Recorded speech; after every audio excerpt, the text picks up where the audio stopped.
بسم اللہ الرحمن الرحیم۔ معزز ناظرین، پروگرام مذاہب اور عقل انسانی سے کامران علی خان کا سلام قبول کیجیے۔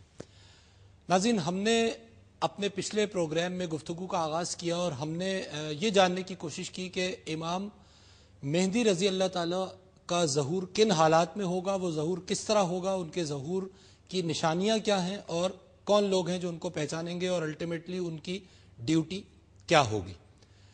ناظرین، ہم جب احادیث مبارکہ کا مطالعہ کرتے ہیں تو ہمیں وہاں پر ایک فتنے کا ذکر نظر آتا ہے کہ جس کے بارے میں احادیث میں فرمایا گیا ہے کہ بنی نوع انسان کی تاریخ میں اس سے بڑا کوئی فتنہ ظہور پذیر نہیں ہوگا، اور اس فتنے کو دین اسلام کے حوالے سے دجال کے فتنے کے نام سے جانا جاتا ہے۔ آج ہم دجال کے فتنے پہ گفتگو کریں گے، اور یہ بتانا بھی ضروری ہے کہ جس کو دین اسلام میں دجال کہا گیا ہے اسی چیز کو تقریباً کرسچینٹی میں اینٹی کرائسٹ کے حوالے سے یاد کیا جاتا ہے۔ اور ایک ویڈیو آپ دیکھیں گے کہ جس کے اندر کرسچینٹی میں جو اینٹی کرائسٹ کا کانسیپٹ ہے وہ ہم آپ کو پہلے دکھانا چاہیں گے، صرف یہ بتانے کے لیے کہ دجال کا جو کانسیپٹ ہے وہ صرف دین اسلام تک ہی محدود نہیں ہے، بلکہ کرسچینٹی میں بھی اینٹی کرائسٹ کا ایک واضح تصور موجود ہے۔ ویڈیو دیکھیے۔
ناظرین، ویڈیو آپ نے دیکھی اور اس میں ظاہر ہے جو آیات آپ نے دیکھی وہ بائبل کے حوالے سے ہیں، لیکن جو نقطہ تھا وہ یہ کہ اینٹی کرائسٹ کا کانسیپٹ کرسچینٹی میں بھی کم و بیش اسی انداز میں موجود ہے جس انداز میں ہمارے پاس یعنی دین اسلام میں موجود ہے۔ ناظرین، دجال کے حوالے سے کئی احادیث موجود ہیں۔ ایک طویل حدیث ہے صحیح مسلم میں جو موجود ہے، اور حضرت نواس ابن سمان کے حوالے سے یہ طویل حدیث ہے۔ حدیث بہت طویل ہے تو میں پوری حدیث آپ کو پڑھ کے نہیں سناؤں گا، لیکن اور بھی احادیث ہیں جن میں یہی پوائنٹس کامن ہیں کہ جس میں دجال کی شخصیت کو اور دجال کے رول کو بیان کیا گیا ہے۔ ڈاکٹر صاحب، حضرت نواز ابن سمان نے اور دوسرے لوگوں نے بھی جب آپ علیہ الصلوۃ والسلام سے دجال کے حوالے سے پوچھا تو کیا آپ نے بتایا؟ دجال کا لفظ دجل سے بنا ہے، جس کے معنی مکر و فریب کے ہیں۔ سرکار دو عالم ڈھانپ لینے کے بھی ہیں، کیونکہ وہ کئی معنوں میں کفر ایک آنکھ سے کانا، اس کو مسیح کے ذریعے خیر کو ڈھانپ لے گا، کانا ہے، اس لیے مسیح دجال بھی کہا جاتا ہے۔ اللہم انی اعوذ بک من فتنۃ مسیح الدجال، نبی اکرم صلی اللہ علیہ وسلم نے پناہ مانگی باقاعدہ دجال کے فتنے سے۔ اس کے حلیہ کے بارے میں جو احادیث سے مترشح ہیں وہ یہ ہے کہ ایک آنکھ تو اسے کانا ہوگا، دوسرے آنکھ میں وہ انگور کے دانے کے برابر کا نشان ہوگا، اس کے دونوں ماتھے پر پیشانی پہ کاف لکھا ہوا ہوگا، اور اسی طریقے سے اس کی جو معاملات ہوں گے اسے اللہ تعالیٰ اس کو بے پناہ یعنی طاقت عطا کرے گا وقتی طور پر۔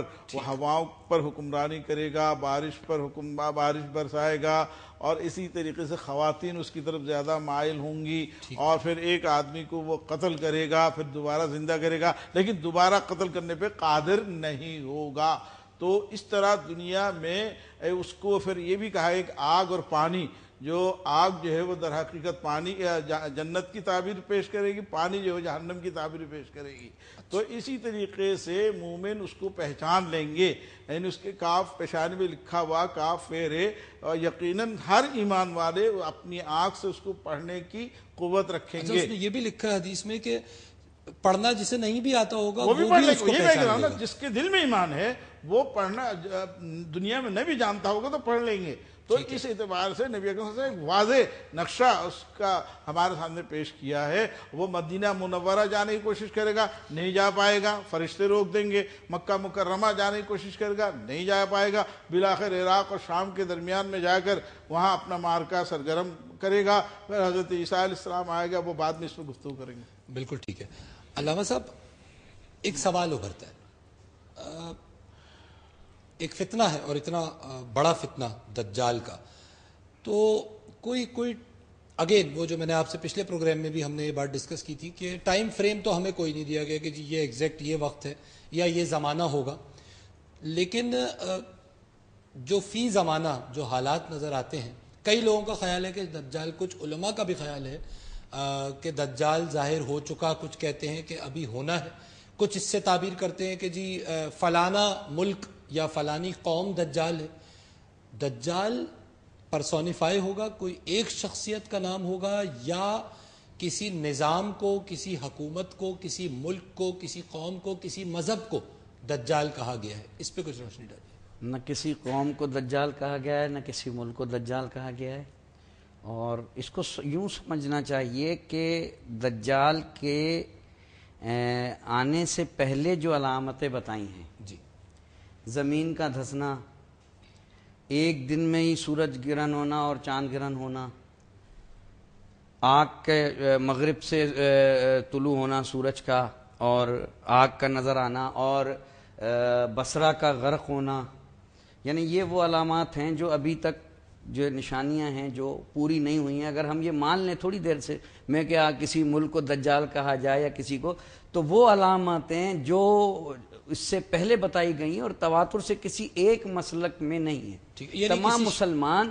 اس پرٹیکولر شخصیت ہے۔ جی جی جی بالکل پرٹیکولر شخصیت ہے۔ میں یاد کر دوں، بالکل آپ کے سوال کے جواب میں حدیث کے جو الفاظ ہیں وہ شخصیت کو ظاہر کرتے ہیں۔ ٹھیک ہے، جیسے آنکھ کو کالا ہونا اور انگور کے دانے کے برابر یہ ہونا، پھر اس کی پیشانی پہ لکھا ہوا ہونا، پھر خدائی کا دعویٰ کرنا، پھر قدرت کے اظہار بھی کرنا۔ میں نے کسی جگہ پڑھا کہ آنکھ کے کانے ہونے سے یہ مراد بھی لی جا سکتی ہے کہ بس وہ صرف شر کو دیکھتا ہوگا، خیر اسے نظر ہی نہیں آ رہی ہوگی، اور وہ شخص اگر نہیں یہ ہوگا۔ بات ہوتی ہے استعارے کی، جہاں تک بات ہوتی ہے، سرکار دو عالم صلی اللہ علیہ وسلم استعارے کی وضاحت فرما دیتے۔ آپ تو تشریف بھی لائے، یعنی یہ اسٹیبلش ہو گیا ہمارے، مگر اس کے بعد ندائے آسمانی، دیکھیں یہ بات بالکل من الشمس ہے کہ دجال کے آنے کے بعد ایک ندائے آسمانی آئے گی، ٹھیک ہے، اس کے بعد خروج سفیانی ہوگا، اس کے بعد یہ جو ابو سفیان کے اولاد میں سے، اس کے بعد خروج سید حسنی ہوگا، ٹھیک ہے، وہ یعنی آئیں گے۔ شخصیت کا ہونا یہ established ہے، اگر یہ دجال ایک شخصیت شخصیت کا نام ہے۔ شخصیت کا نام ہے، اس کے بعد Establish کیا ہوا، ٹھیک ہے،